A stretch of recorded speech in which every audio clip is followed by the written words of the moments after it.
What's up? We got Liza here today. Liza, how are you doing? I'm good, Jonathan. How are you? Doing awesome. Doing awesome. Thank you for joining me today on this video podcast experience, and I'm excited to have you talk to the world about what you do, and it's pretty cool to have you here. So give us No a little pressure. quick. No pressure. Yeah, The world. no pressure. No, it's not. It's nice and casual. We're not trying to be too big for our britches. We're just cool and casual. But all right, so you're a realtor in the Nashville, Tennessee area, but you're not from Nashville. So tell me where you're from and how you got here. I'm from a teeny tiny town called Rye Beach, New Hampshire. And I moved down here almost 9 years ago now. So I was fresh out of college, packed the U-Haul and packed the truck, and I moved down, and I haven't left since. And what brought you here to Nashville? Oh, just like anyone else, music. Yeah, yep. Yeah, moved down. I was singing back home, decided I wasn't going to stay in New England anyways, so I might as well shoot my shot. And so I moved down to Nashville, and I did play music for my first 5 years living here. 5 years. And you were performing on Broadway too, right? So yeah. That's awesome. And what year did you move here? 2015. 2015. Okay, so 5 years. So pre-COVID then, right? Pre-COVID, yeah. Okay, gotcha. So tell me about your transition to real estate. Was COVID part of the reason there, or tell me about that? I kind of call it like the perfect storm. Like a lot of different components just kind of came together at the right time. My personal life was settling down, so I was kind of nearing the end of my Broadway days. I had done it 5 years, some of the best 5 years of my life. I mean, the best people, the best experiences. So many people have a passion like music or art or something and don't get to do it professionally. And so I feel very blessed and lucky that I did, and I did it for a long time. The late nights were getting old. The lifestyle was getting a little old. So a change was on my mind. And then downtown playing music on Broadway, I had a great group of guys come through, and he actually owned a very successful brokerage in Dallas. And so he said, if Broadway isn't your forever, have you thought about what's next? And I said, no, because as musicians, we don't like to think about what's next. And he said, you should think about real estate. I see kind of a lot of parallels, and, it takes a certain personality to really kind of shine, and you should think about it. And I did. I really did think about it. Decided I'm going to sign up for the real estate course. And then COVID hit. And so it went from thinking about it to I have nothing else to do at all. Broadway was shut down, right, for a good little while. It was shut down, super restricted, even if I could have gone back. Tables had to be 6 feet apart. They were putting up the plexiglass, which, changes the whole vibe of Broadway. So I had kind of already decided to step away at that. I had given my grandfathered gigs, back to my musicians, let them fill them so they could keep the gigs, and buckled down. COVID was a great time to take the real estate course. For anyone getting into real estate, just wait for the next shutdown. Trucked through it. I think I was done in 2.5 months, and took the test, passed the first time, which not everyone does. And no, here you are. Figured out my next move, which was just really talking to people and figuring out what was going to be the right fit for me originally. Yeah, awesome. So you've been a realtor now for This is my third year. Mm-hmm. Awesome. Okay, so tell me what you've learned. What's a day in your in Liza's life like now? A little bit different than Broadway than 5 years ago, right? So tell me a little bit about your daily journeys. Yeah. Well, I feel like in some ways it is super different, obviously, but going from being an independent contractor and a hustler, that stayed. So I'm still an independent contractor. I didn't have to go from a 9-to-5 structure to no structure. So that was easier for me to wrap my head around. But basically, I start my day. I like to have a nice slow morning. I'm a stepmom, so sometimes that involves school drop off and then getting back home and getting situated. But for the most part, mornings are for lead generation of whatever that means to a lot of different agents. I'm not a cold caller. I'm not a phone puncher. Never mind. Yeah. If that was what it took, I'd be out of business. I can't do it. But luckily I found a lot of other lead gen, that fills my cup. A lot of social media, catching up with past clients, stuff like that. I check in with my transaction coordinator, usually about midday to see kind of what's needed for me, what he's doing on different files that are currently contracted. And then if you can structure it as best you can, afternoons are for appointments and meetings and stuff like that. But of course, you kind of work when you have to work and when people can make it work. Clients are usually working during the day. So then when they want to see homes in the evenings and weekends, right? And you've got it's totally dependent. I work with a lot of kind of young professionals. I work with a lot of musicians. That's a big passion of mine right now. So sometimes it's 10 a.m. noon. Sometimes it's a 9 to 5 person and you're off at 6:30 p.m. And you plug it in when you have to plug it in. You roll with it. Yeah. You roll with it. Yeah. Is there a particular type of client that you enjoy working with the most? Some people like first-time home buyers, some people like downsizers. What do you think is what do you enjoy the most? It sounds cliche, so I won't say everyone, although I have really enjoyed working with everyone. You always want to help everyone. But, I do, let's cast a wide net here. I love working with young professionals, whether that be a first-time home buyer or maybe this is their second or third, time through the process. But the age I started in real estate at 26, a lot of my clientele were first-time home buyers, and I do love it. I do love the education side of it. I like being a hand holder. It's not something that kind of drags me down and annoys me. I really like kind of being that point of contact from literally the first moment to the finish and being able to provide a smooth process for someone who has no idea what the process looks like from start to finish. But I have enjoyed many different phases of clientels. Yeah. Yeah. I honestly love first-time home buyers too. It's something about helping someone navigate through all of that from beginning to end, who's never done it before. Right. And I speak for myself. When I was a first-time home buyer, right, I had a relatively decent experience. Right. Yeah. But I learned from that and how I could improve, hopefully the lending side of things. And, but it's so fun to see them go through the process and you're at the closing table. They're so excited and there's a certain buzz to it. I mean, it's so life-changing, buying your first home.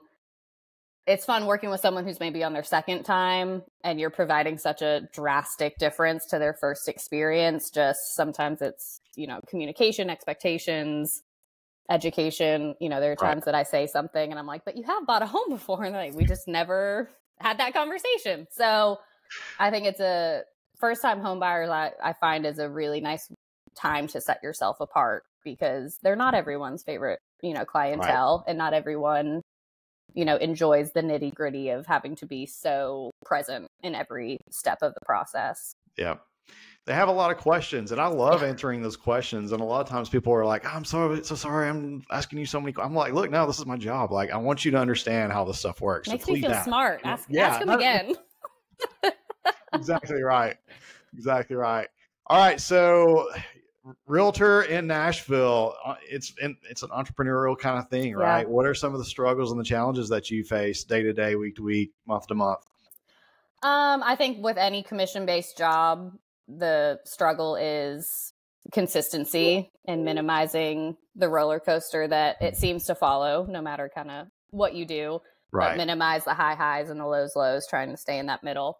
So that's, steady clientele, good follow up with your past clients. A lot of it is the not rock star side of it. It's your systems and your processes and your follow up and the stuff that doesn't get shown on Selling Sunset and, all these things because it's not fun. It's not the part that is touring homes and looking very cool and holding up the closing sign. But I think staying consistent in those habits and patterns is hard in a non-structured work life. Right. And real estate tends to have a lot of fires that you put out day to day. And so it's easy to get pulled and let things fall behind. And so it's just kind of keeping that focus on what's going to keep you getting consistent business long term. Right.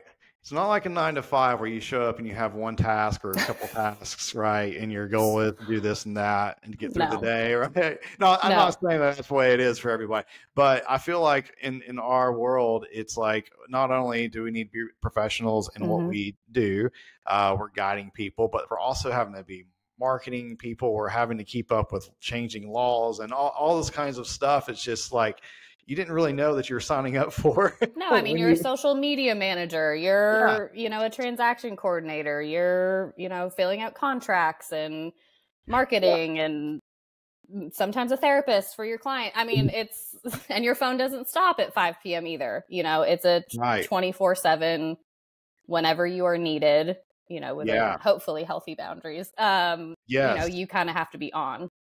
So how do you keep, so I know you're stepmom. Yeah. So how do you set boundaries for business and personal life? I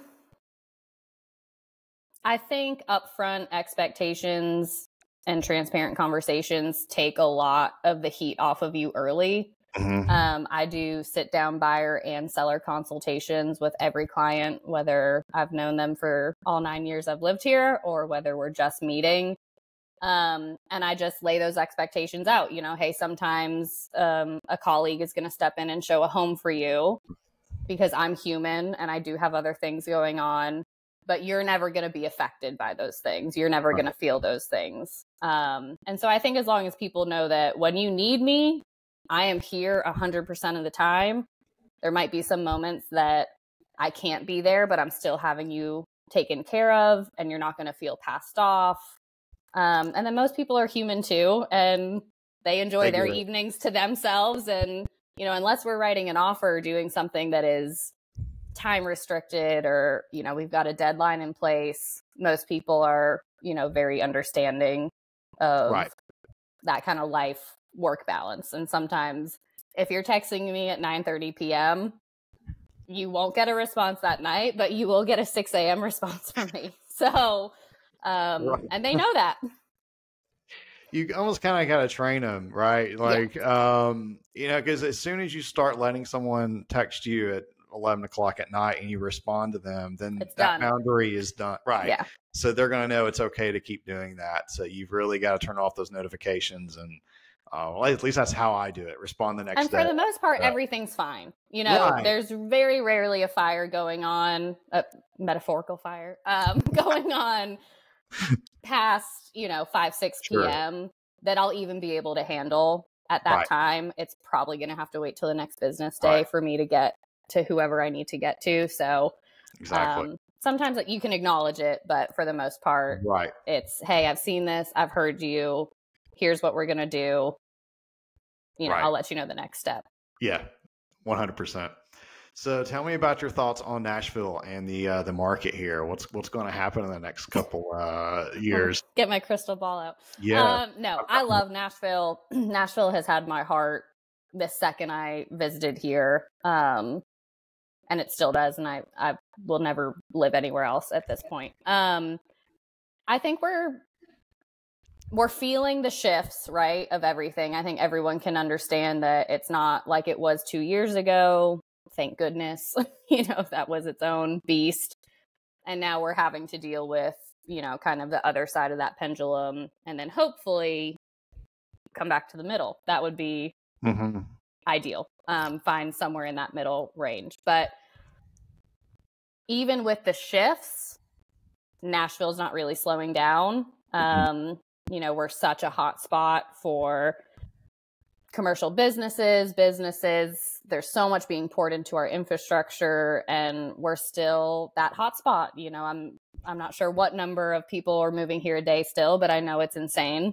Yes. So I do feel like we're fairly insulated in that sense, that we're still on that top list of cities that people are moving to. And I think COVID and virtual work and hybrid work and all this stuff that we kind of went through is still in effect. I think people are still looking to live somewhere they really want to live, and maybe the rest of the pieces have to fall into place. So yeah, helped a lot of relocation people over the past 3 years, helped a lot of people start to invest in real estate, in Nashville. So, it's a little up and down right now and a little uncertain, but people are always going to need to buy and sell real estate, and absolutely, we're going to be here to do it. I think Nashville, like you said, I think it's very insulated. So many people want to move here. So many people want to move here, and it's not just Nashville, it's the surrounding areas, mm-hmm. right? It's amazing to see the growth there too. For instance, I think, I've lived in Tennessee my whole life. Okay. I moved to Nashville in 2002. And I remember Columbia being like this little town that you wouldn't ever really want to go to. I happened to go there, I think maybe a few months ago, and I was like, booming. Oh my gosh, this is like a really cool town. This downtown is awesome. Downtown's super cute. It's got a huge medical field component to it. It's more affordable to live. So everything's radiating outside of Nashville. Exactly. And so it's really cool to see the progress and the growth, and I'm excited for it. And I love Nashville. I think Nashville has so much opportunity, so much to offer. I couldn't imagine living anywhere else right now. I couldn't either. What do people do all the time? I don't know. Yeah, there's stuff every night. Yeah, it's great. Well, awesome. Well, thanks so much, Liza. Liza Overton with Keller Williams in Music City, and appreciate you being on today. And I love it. I love the idea of it. I was happy to do it. Yeah, thanks so much. Awesome. Well, have a good one. Talk to you later.